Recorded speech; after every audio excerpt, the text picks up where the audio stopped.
السلام عليكم ورحمة الله وبركاته أصحابي وسلامتي ميلا باجوكتان وأنا جمر لبعض إبرس ده حسون نقضي waxaa idin soo noqday maalin cusub farxad cusub iyo waqti cusub ya asxaabtida qaaliga ku xiran anush official waxa leeyahay dhamaantiin soo dhawaada gacmo furan iyo qalbi furan iyo walaaltinimo iyo kalgacayl ya maanta muuqaal cusub maanta maxaan noo wadaa muuqaal cusub ayaa maanta noo wadaa alaylee okay asxaab maanta muuqaalka aan noo wado sida hod soo aragteen ciwaanka waa nin soo baxay una soo baxay calanka Soomaaliya in hee wax ka bedelo okay muuqaalkaas ayaa maanta soo qaadanayna waayo barnaamijkii maanta muuqaalkaas ayuu ku socdaa ruuxaantii aan marka aan daawaday waan la soo booday in asxaabtida aan la wadaago ninkan wax uu sheegayo ama wax uu wado waan jeclaystay in asxaabtida la wadaago okay asxaabay muuqaalkeen intaan hor u guda gelin waxaan ka codsanayaa haddii aad channelka ku cusub tahay in aad subscribe garayso bifadlan ha ka gudbin muuqaalkan dhamaystiro haddaad tahay qof Soomaaliyeed hadduu ku jiro dhig Soomaaliyeed hadduu kugu jiro damiir Soomaaliyeed horta muuqaalka dhamaysto kadib ama ka bax ama ha ka bixin markaas laba jeer oo ku mahad celinaya haddii aad muuqaalka ku cusub tahay like garay subscribe saar comment qurux badan ka soo dhiibi yani fikirkaaga ama ra'yigaaga ya okay insha Allah muuqaalkeena ayaa hor u gudgeli doona asxaabay waxaan leeyahay ila daawada muuqaalkeena wuxuu ku saabsan maanta ninkaas oo nin Soomaaliyeed wuxuuna ku dhawaaqay calanka Soomaaliya wax ka jiro yani wuxuu tagay calanka Soomaaliya maba ahanba calan dhameystiran ayuu tagay ninkan okay muuqaalisan daawanayna afka wax laga sheego iyo waxay dhaha ku aragto waxay muhiimsan bari aan balago daawano ninkan wax uu sheegay iyo wax kale okay let's start adayad mahadsan tahay kaga mahad celinayna sidaad noogu soo koobtay waxaad sheegtay in calanka iyo calaamada Soomaaliya ay ku jiraan waxyaabaha ummadda Soomaaliyeed u wanaagsan diin ahaan ma dhici kartaa calanka Soomaaliya in ay ku jiraan waxyaabaha ummadda Soomaaliyeed u fiicnayn calankeena hooyo dhulkeena hooyo miyay dhici kartaa bal aragno kamida waxyaabahaas calanka Soomaaliya iyo calaamada Soomaaliya waxa ku jira calaamada Kirishtaanka kir ma taqaana calanka Soomaaliya ma calaamad Kirishtaan ku jirta ilaahan ku dharshay bal ninkan waa nin Soomaaliya waa nin oday arrin wuxuu ku hadlaa fiiri wuxuu taagan yahay calanka Soomaaliya waxa ku jirto calaamad Kirishtaan ayuu leeyahay ma dhici kartaa calanka Soomaaliya in calaamad Kirishtaan ku jirto never boqol hor sana uu calanka Soomaaliya soo jiray laguma arag adin ma ka soo saarayo okay hore u soconayna cilada kale oo fara badan ayuu leeyahay runtii oo ay ka mid tahay in calanka Soomaaliya macnihiisa runtii uu yahay macno calanka samaynta calanka iyo in la macneeyo calanka ay horeysay samaynta calanka oo dadku wada jeedo yes samaynta calanka dad baa ka soo fikiray dad baa dhiig u soo huray dad baa maskaxda u soo daajiyay dad baa dhuuxa u soo shubay adna waxa ku tilmaamta maanta inuu yahay inay ku jirto calaamad Kirishtaan okay let's go markaan taas wax yar dhex galo waxaad fahmi kartaa calanka Soomaaliya markaan fasirayno ama dadka Soomaaliya fasirayaan kartaa taas waxaa kaloo fahmi kartaa waqtiga isaga dadka wax qora ama wax akhriyo oo Soomaalida ay aad u yaraayo waxaa kaloo fahmi karnaa maanta marka aan rabno in aan qof macnaha dawladda Soomaaliya ama tii hore ama tan baha ahaatee markay rabaan inay shaqsi sida ciidamada oo kaleeto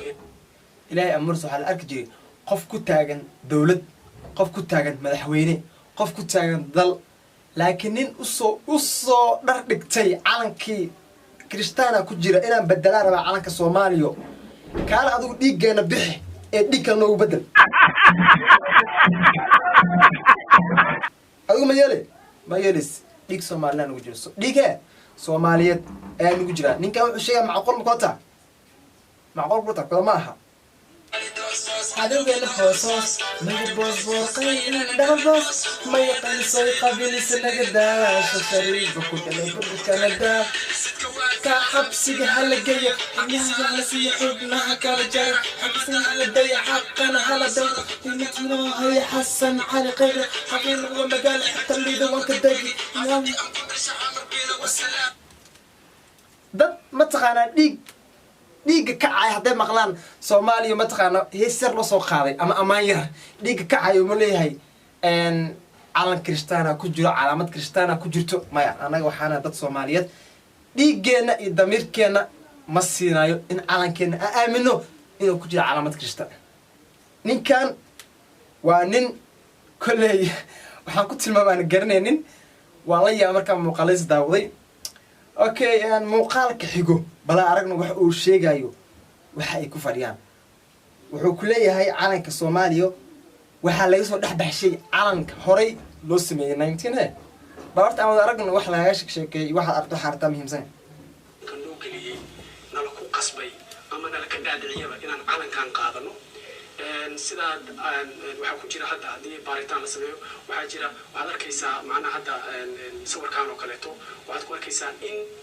calan ya waxmila aragteen waxmila aragteen asxaabe laba calanka Soomaaliya dhiiggeena hooyan jeclayn iyo wuxuu soo barbar dhigay calan Kirishtaan Yahuud iyo balaayo wax sameeyay aan la garanayn uu soo barbar dhigay aryaada laakiin marka fiiris xogaa runad moodaa calankeena iyo calanka islaameed maxaa isdhexgeliyay inuu shaki baa meesha iga galay okay horaan ku soconaynaa laakiin inkastoo aan yeelin anagu dhiig Soomaaliyeed ugu jiro calankii la sameeyay 1936 uu ku dhex jiro calankii Soomaalida calanka Soomaalida hadda aan haysan laga soo dhex saaraa asaga marka ma aha calan anagu aan samaysanay ma aha markaas ka daray markaas isku xaaray atma kula calan anaga aan samaysan yaa noo sameeyay calanka Soomaaliya waa dhulkeena hooy waa dhiiggeena waa nafteena waan jecelnahay abti macaane haddii xataa aad tiraahdo gaalo isku soo kicina xataa calanka Soomaaliya naga ma bedeli kartid waa dhiiggeena adoo kale dhiiggeena inta naga bixisay dhiigkan uus wallahi waa qosli wallahi kul horaa u socona muuqaalkan mid salwana ma taas waa mid kaleeto calaamada astaanta Soomaaliya qaybteeda kore waxa ku dhex jira calaamada Kirishtaanka saxaabay shaki galwada turkiga meesha ala fiiriya calanka astaanta ayuu soo qaaday astaanta qaranka Soomaaliya ayuu soo qaaday jan meesha u koreysa balaas ku jirta wuxuu ku leeyahay waa calaamada Kirishtaanka adigu ma aaminsada ani ma aaminsani adiga da aaminta laakiinse ma adiga ku taala ha aaminin kanoo kala jira raba inuu wadanka kala googooyo raba inuu dadka kala burburiyo ma fahanti heer wuxuu gaareen cadawga Soomaaliya cadawga ku in ay calanka Soomaaliya ay dhahaan gaala calanka Kirishtaanka ku jiro bedelina amso soo raacuma shan xabo ayadoo ay ku dhex jirtaa waxaana lagu qariyay markaad qaabka kor fiirso wuxuu ogyahay waxa la dhaho mosaic architecture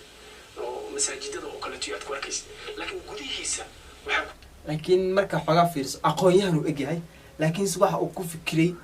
in uu sameeyo ataatigiisa wax u suurtagal maahan anaga Soomaaliyan ahay calankeena waa jecelnahay dhiiggeena u hurnaa mise taas waa been asxaabe taas been miya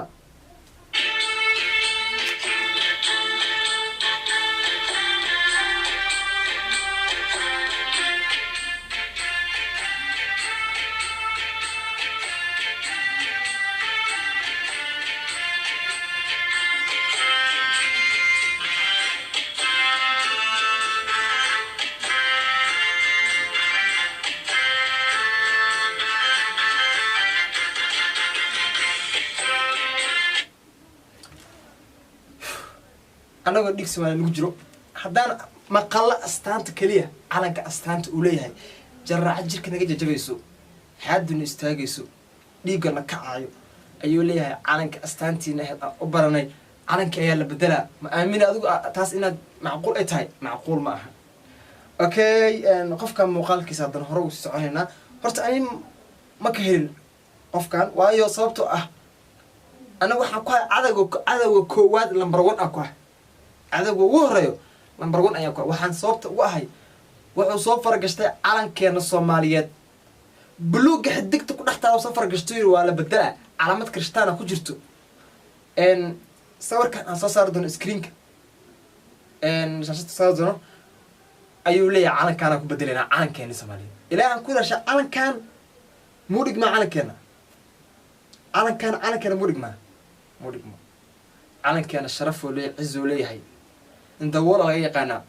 mid xun hadda adiga soo aastay wax soconaya maaha adeer taas waa lagu diiday la noqo okay la noqo ayaan ku leenahay annaga Soomaaliyan nahay mid baan nahay yaa eekii qanciyo wuxuu dhahay xaska hala qabta xabsiga hala geeyo xibnaha kala jara xaqiis hala siiyo maanta Soomaaliya joogay xaqaaga lagu sii lahay laakiin Soomaaliya ma joogtid saasaan filaya waayo qof Soomaaliya joogo dhahay calanka bedelaha ma usii noolaadeen okay hore ugu soconayna muuqaalka xigo ka qabtaa in marun ay bulshada Soomaaliyeed kula qaataan fikradana soo jeedisay inaad ku samaysay calanka cusub ma baqaadanayna be haddaan bulshada Soomaaliyeed ma baqaadanayno Soomaalina maxamedaan nahay ma baqaadanin in calankeena la bedelo inta ka galna inta kama bixinayno maxaa kala noo haysaa runtii aniga iyo dadka arrintan aan igala shaqeeyey waxaan aaminsanahay inay tahay arrin dhici doonta insha allah waqti arrin dadkan kala shaqeeyey waa kuwa adi aan ku garasho dhaamin kaana aqli badnayn kaana aqli yareen attitude-ka ku shaqeysa ayagana ku shaqeeyaan marka Soomaaliya idil kala adu kaliya bedel Soomaaliya idil kala adu kaliya bedel ama calankeed kala adu bedel okay raw soconayna waxaa laga yaabaa inay daahdo waxaa laga yaabaa inay soo dhaqsanto laakiin waxaan ku kalsoonahay kulligii qof Soomaali ah oo islaam ah oo waqtigan maanta la joogo diyaar u ah astaantiisa inay ka ahaato qayb ka ahaato calaamad Kirishtaan ah oo weliba gumaysti ama rabay والمعهن waxaan ku leenahay 1 jeer wax aawad Allah wax ku suurto galay maahan haddaan Soomaaliya calankeena waa ku qaracsanahay calaamad Kirishtaan kuma jirto macno weyn oo noogu fadhiya macno weyn ayuu noogu fadhiya calanka Soomaaliya marka waxaan ku leenahay wax aawado calay kula wax ku suurto galay ma la noqon ku dhilahay okay ma aaminaysi qofkan waxaan uu soo dhigay ama waxaan uu ku soo fikiray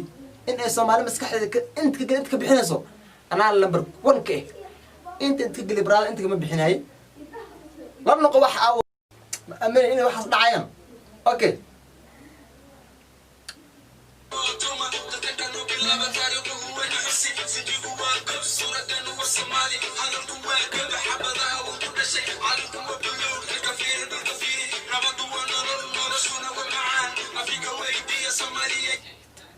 Africa weydii Soomaaliya yay tahay brother hadda wax maqashay hadda wax maqlinbo Africa idin soo weydii Soomaaliyeed tahay